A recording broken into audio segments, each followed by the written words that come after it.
Maurice Nicol, Psychological Commentary, Volume 5, Amwell, July 11th, 1953. Brief repetition of recent talks. The more you identify with yourself, the less you can observe yourself. And the less you observe yourself, the less you can apply the teaching of the work to yourself. The majority of you think that everything that takes place in you is I. How can you withdraw the feeling of I from what you take as I? How can you ever say this is not I when all the time you are convinced that it is? Feeling of I cannot observe the feeling of I. You cannot observe an I as distinct from yourself as long as you have the feeling that this I is yourself. It is quite true that it is difficult to observe yourself, but that does not release you from the necessity to observe yourself. What so many of you do is say, for example, I am very irritable. If you say, I am very irritable, you put the feeling of I into irritable eyes, and therefore you cannot separate from them. Now, you have heard many times that you cannot understand this work unless you apply your knowledge of it to your own being, and in that way see the truth of what it is. You first of all must learn the knowledge of this work, which means you must study what it says, and then you must apply your knowledge to your own being. This is the starting point of living the work. If you do this, you will have a chance of beginning to understand the work. But if you neither get to know the work nor apply it to your own being through self-observation, you will never understand the work, meaning of that difficult word, understanding. When you're identified with every thought and opinion and attitude and feeling and mood and passion, you cannot, of course, observe yourself because you regard all these things as I, myself.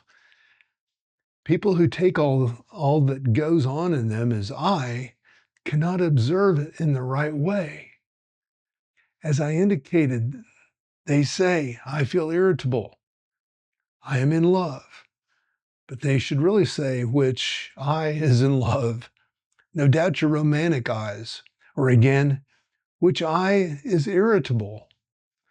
As I have said before, as long as you are in the sensual mind and therefore in the sensual thinking, you cannot believe that you have many eyes because you have only one body and you can see and feel and love.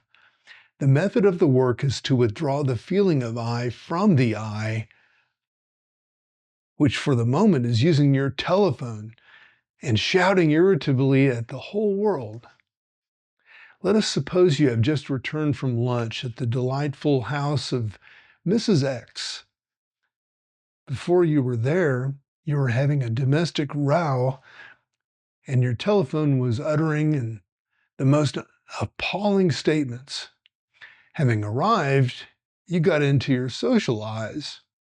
You were exceedingly entertaining, and then you returned home and you continued to have your row.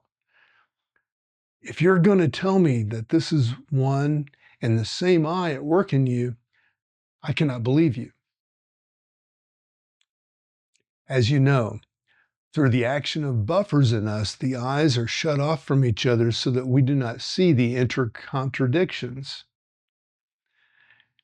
that are going on. Somebody who knows Mrs. X comes in and you begin to speak about Mrs. X. Eyes that love scandal have got so much to say here, so then you are in different eyes. Now all this takes place quite smoothly and you see no contradictions, and yet quite different eyes have used your telephone, that is, your mouthpiece. Just seeing these contradictions begins to weaken buffers. Some people have such strong contradictions in them which they are unaware of that they cannot ever hope to get near any unity of being and cannot observe these contradictions. They remain without any power of self-observation. That is to say, they cannot alter themselves because they take everything as I. They do not draw the feeling of I little by little out of these things that the work urgently stresses they should do, as, for example, from negative emotions. They ignore far too much that the work teaches them to observe and are afraid to look into themselves, possibly through early religious fears, which hold their understanding captive, thus impede their development. They know nothing of inner separation. In full self-remembering, the feeling of I is taken out of the machinery of eyes. When you're in that state, you can see the working of the machinery of eyes going on like printing presses beneath you. You wonder how you ever took it for yourself. You identify and become it all again.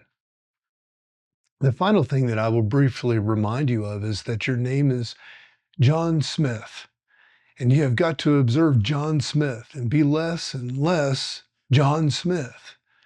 At present, John Smith is your greatest enemy, even though he is covered with medals and surrounded by the applause of the world.